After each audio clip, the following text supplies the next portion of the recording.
I want to underline what Jake had to say. It's really important.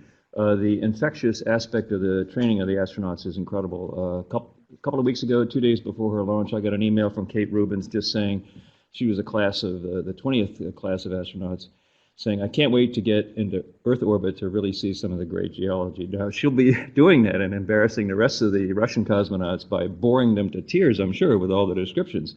So it really is infectious. It's really important, and keep up with all of this, and we need all the help we can get to make it a reality through the budget cycles at NASA headquarters and so on. So I want to talk today about Generation Ascent and Eruption of Magma on the Moon. So there's been a lot of development. I mentioned earlier that we have this incredible revolution in geological observations and all sorts of observations on the Moon. And we've been able to take a new look, if you will, at the Generation Ascent and Eruption of Magma, and many of the papers that are coming up in this session that will be in this room will deal with that. First, I'd like to just point out that this new data has enabled us to develop essentially a better understanding of secondary crust. I mentioned primary crust. In the case of the Moon, it's an anorthositic buoyant crust. Secondary crust is essentially partial melting of the mantle and extrusion of that out on the surface. So we have a situation here when we have secondary crust coming out on top of a buoyant primary crust. It's almost a unique situation in the solar system, at least in the terrestrial planets, but it's really informative about how the whole process works. So what Lionel and I have been doing in two papers in the LRO special issue, the first one is Theory of Generation Ascent and Eruption with new data, new crustal thickness data, new models, etc.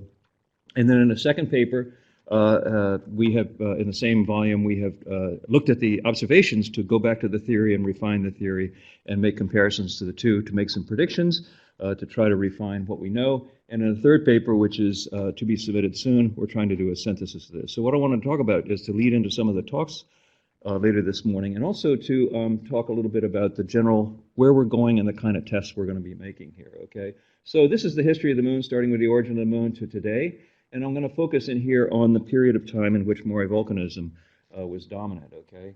Now, we know from this general geological map here, we have two different types of units, the traditional Mare here that are in purple, and then the cryptomare, that is Mare that were started erupting prior to the end of heavy bombardment.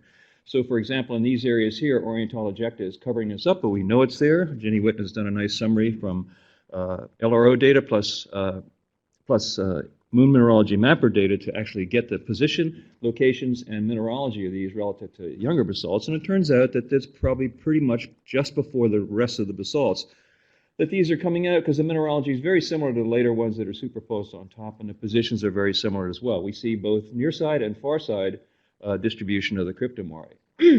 Now, the general distribution of Mare basalts in this era and here in the middle part is in fact very widespread. It's both near side and far side, but the frequency distribution is such that this is today, this is the beginning origin of the Moon, or actually 4 billion years. You can see there's a peak here between about 3 and 4 billion years. That's a really important peak in the global distribution of Mare basalt volcanism and the volumetric significance of it. And it tails off as a function of time towards the future, towards the present, and the future, actually. So that's what we're going to take a quick look at here. It's, in terms of the theory of generation, ascent, and eruption, it's really important to think about the time dependence of several fundamental factors in the evolution of the Moon. First of all, in the early history, the buoyant crust forms, and any magma being generated and ascending toward the surface is going to get caught at a neutral buoyancy boundary at the base of the anorthositic crust. So it won't come all the way out to the surface unless it stalls and then overpressurizes and propagates dike out. As a function of time, the lithosphere thickens, and instead of a compositional buoyancy, you'll get a mechanical layer, which in fact is the materials rise and then they stall at that mechanical layer and propagate out. And as it increases even further in thickness, the buoyancy will be such that it'll actually stall at the base, as you see here. This is the rheological boundary, but it'll stall at a much deeper rheological boundary, and dikes that propagate off will actually pinch off and rise to the surface independently. So these are three major types of differences in volcanic activity, and we can understand them in the sense, basically, of the state of stress in the lithosphere, the overall thermal evolution, extensional early on, compressional later on. So these are the kind of broad-scale context we have to try to understand this. And then we have a range of observational features here. What are the observed volcanic features? Well, you're all familiar with this kind of like menagerie, if you will, of different types: steep-sided domes, long lava flows, shields, sinuous rills, fractures with volcanism, floor fractured craters, and so on. So how do all these fit together? What do we have in this theory and prediction to fit all these kinds of things together? This is not an answer. This is a basis on which we can start to compare, really make detailed measurements of each of these features to go back to the theory and refine it. We know that magma reaches the surface and magma fill cracks, otherwise known as dikes. So these are propagating from depth to the surface. Typically what happens is they can stall in the crust and they die a heat death. They conduct heat away, they solidify. So there are a lot of dikes that never even get close to the surface, but some will in fact, like these, some will in fact get to the shallow crust. Okay, when you get to the shallow crust, they can in fact be under sufficient decrease in pressure that they are actually exsolving volatiles or undergoing essentially smelting reactions that release carbon monoxide. And so you have volatiles, but if the dike's deep enough, you don't get to the surface. But what can happen is that the gas can in fact be released from depth, and two types of things can happen. One thing that can happen is the gas can actually vent and produce, essentially eruptions at the surface, taking regolith material and also magmatic foam, etc., and produce a crater chain, or it can just simply passively vent and the material sinks down into the void space to produce crater chains. Well, we do indeed see lots of evidence of these types of things. This is Mendeleev on the far side, a pretty good possibility that this is in fact the surface manifestation of one of these linear dikes. So we need to look for these things and classify them and in fact understand the variations in these types of eruption conditions. Of course, it can also get closer to the surface, close enough so that the dike essentially initiates a near-surface stress field that is extensional in nature, and we produce a graben. If you take a look at these graben, we see these, in fact, and what happens in these graben is you can also get gas and foam and small amounts of magma coming to the surface to produce the kind of spatter cones you see here in this Rima Peri 5 example just south of the Apollo 14 landing site, which is about right up here. So these kinds of things are really important too, and you are actually recognizing a near-surface dike that's been placed, okay? Also, when you have these dikes penetrate to the surface, maybe just penetrate to the surface, you can get what are known as these small, essentially cooling-limited flows. They come out, they cool, another one comes out, they build up these small shield volcanoes like you see here. This is about 18 kilometers in diameter. You can actually see the fracture along which this is a secondary crater chain, but this is where it happened, and it centralized here to produce one of these small shields. So we also know how these happen. We need to do an inventory following up on the characteristics of these to look at the range of conditions under which these occur. Now, sometimes magma can actually stall, okay? It gets to the surface, but near to the surface, but it doesn't propagate any further. It actually goes into a sill. And in fact, the premier area for that, of course, is a low-density area, the breccialands at the bottom of craters. That's why we have floor-fractured craters, and I'll talk about this a little later on this morning. But floor-fractured craters, really, we have a catalog of these. We know what they look like, and we can understand the process of sill formation. And the question is, why are they distributed the way they are? What's controlling their formation and evolution? I'll talk about that a little later on. We also see evidence when these things do intrude that they actually have volatiles associated with them, and they vent these to produce things like vent structures like dark halo craters along floor-fractured craters. This one's in the crater Alphonsus, but there are many other examples as well. So that's critical because you're looking at shallow gas exsolution and modification and eruptions, and this is a really important place to look for future exploration. And of course, we can actually have dikes that actually propagate to the surface, and then really, as they're propagating up, they're exsolving tons of volatiles. These can be released into a series of pyroclastic eruptions as the gas vents to the surface, and we have a whole series of eruption here mapped out by Lisa Gaddis et al. In terms of eruption styles, these regional dark mantle deposits, and we have a good idea about how this gas evolves and how it exsolves and gets put into this and produces things like these graben here, which are surrounded by these pyroclastic deposits. So we have a whole model for the formation of these, which we're comparing to the actual deposits themselves. And finally, of course, we can get to the surface, and we can indeed produce lava flows coming out of these dikes. And there's two types of lava flows. The first one is, in fact, a volume-limited flow, in which case so much magma comes out, it goes out over the surface, and it doesn't stop until it runs out of lava. These are very high fusion rate eruptions, and so things like the ones we see here in Mare Imbrium, in this area here, are good examples of these types of features. On the other hand, if you have a lower fusion rate, oftentimes you get situations in which you get cooling-limited flows. What that means is that the lava comes out, it cools sufficiently so it can't move forward any further, but is not finished erupting, And when that happens, you get breaching of the edges of the flow. This cools and stops. The Gratz number is sufficient for it to just simply stop. So you get breakouts here, and you produce compound flow fields, okay? We see a lot of these. Here's a good example, symbolically, of what a compound flow field would look like. And here's one on the moon. These are the long Imbrium flows. These are beautiful compound flow fields adjacent to these in Mare Imbrium. So we have great examples of these as well, the two different styles. And then, of course, the chronology of basaltic emplacement from the work of Harry Singer and many others. With the LRO data, we have the frequency distribution. Here's 1 billion years to 4 billion years, and we can actually map out the distribution of these as a function of time. So let me finish with a movie which illustrates what we know now about the emplacement of these basalts as a function of time. So major questions about Mare basalt distribution and chronology. Why is there a near-side, far-side asymmetry, okay? What is the earliest Mare basalt volcanism? What's the latest Mare basalt volcanism? Is there a near-side, far-side asymmetry and age distribution? What's the role of the Procellarum creep terrain in terms of generating or, in fact, encouraging basaltic eruptions? What's the role of crustal thickness? And what can this tell us about mantle source regions? These are all critical, not yet completely answered questions. So let me just share with you this movie, which we'll start in just a minute here. But what you're going to look at here is this map. Okay, every 2 seconds is 100 million years, so fasten your seatbelt. If you hear a beep, it means something's been in place in that period. The dots are the location of that place.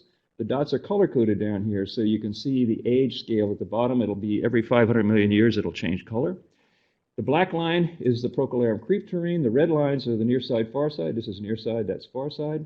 And the map color scale is Grail-derived crustal thickness. So if you're really good at this, you can map all this out as a function of one set of observations here.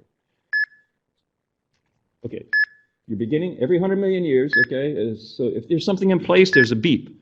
So you can see near side, far side, early on, that most of it's concentrated in the eastern limb and the western far side, okay? You take a look here, a lot of far side volcanism, Mare basalt volcanism throughout this period of time, okay? And in fact, we're now down to this area in here, so we're now down to 2.7 billion years. And you can see the locus is shifting a little bit from the eastern near side to the western near side, but still we're getting things on the far side, absolutely no question about that, almost throughout this whole period here, okay? So when we take a look here, we can see that Procellarum creep terrain, yes, there is an abundance here, but it isn't just Procellarum creep, it is very thin crust, okay? So we're now down to 1.5 billion years, and we're still getting things on the far side. So near side, far side is going in parallel, if you will. We're now down to 1.2. The beeps are getting less. There's less emplaced. We're now down to 0.9, 0.8.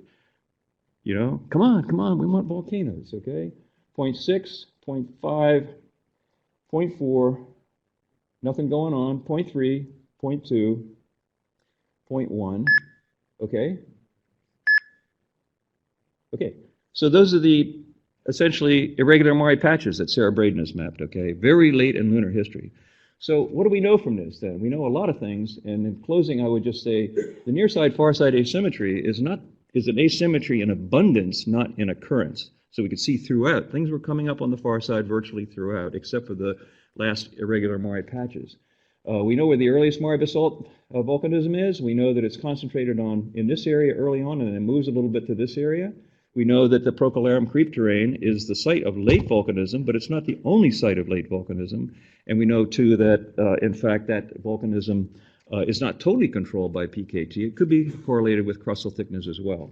What's the role of crustal thickness? It seems to be really significant. And indeed, this is predicted by theory because, in fact, if the crust is thin, the dikes have a much more much higher likelihood of propagating through the crust and erupting than they do if the crust is thick. So essentially, thick crust filters out the dikes, okay? If you take the frequency distribution of dike emplacement events, it's much more likely that they'll get to the surface if the crust is thin. And that seems to be confirmed by much of what we see here. What can this tell us about mantle source regions? Well, mantle source regions are really important. We have early high titanium basalts, late high titanium basalts. You know, these are not shallow melting here. This is deep melting. You can see by the thermal evolution that we have to have high titanium source regions at shallow levels in the early history and high titanium regions at deep levels in later history. So this is partly a constraint on thinking about the evolution of mantle overturn, depleted mantle layers, and the origin of Mare basalts. Thank you very much.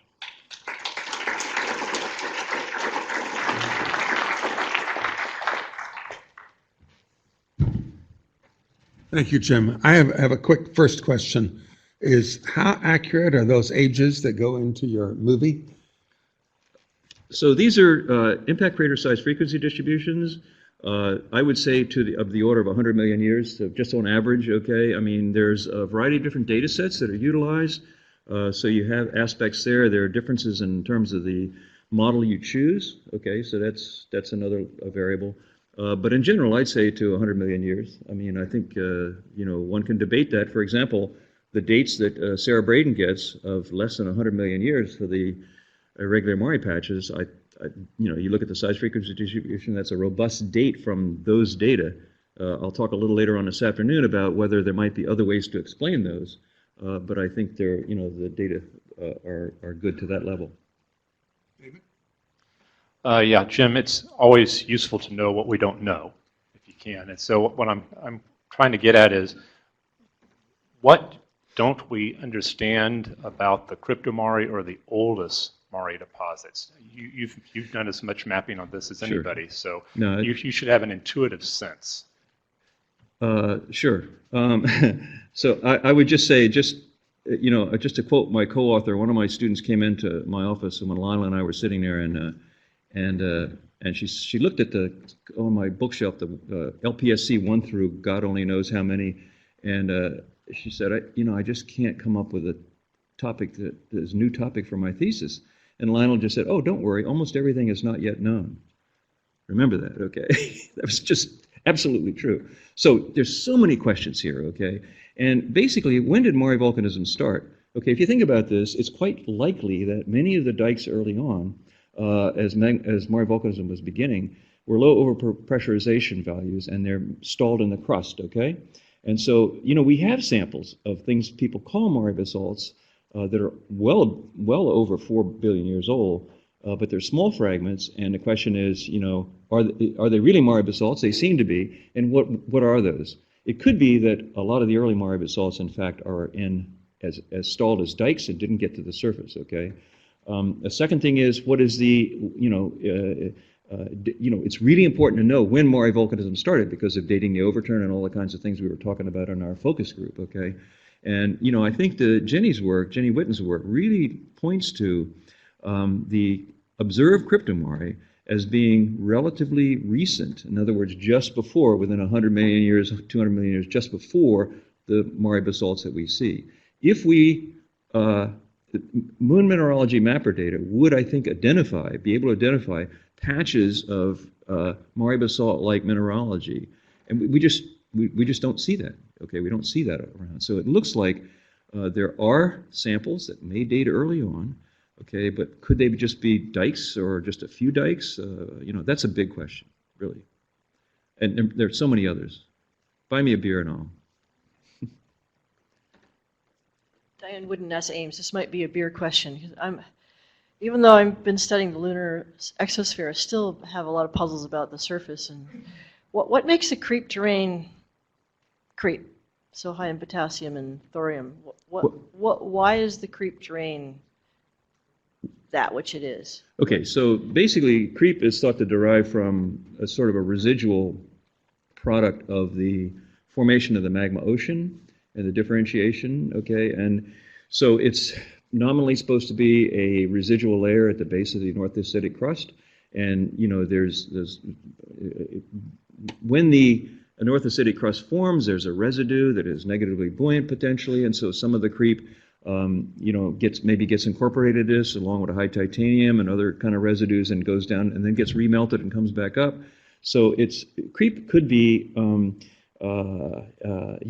essentially at a layer at the base. It could also be partly incorporated into the Maury basalts when they get remelted because it's something that's going to help to remelt the Maury basalts. Not all Maury basalts in the sample collection seem to have any evidence of actually been in contact with that much radioactive material. So not all of them do, but some of them do.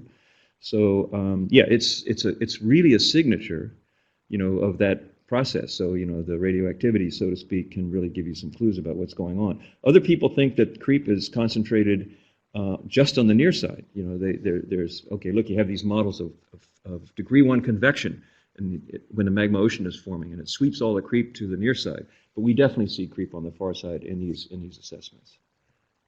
Thank you, sir.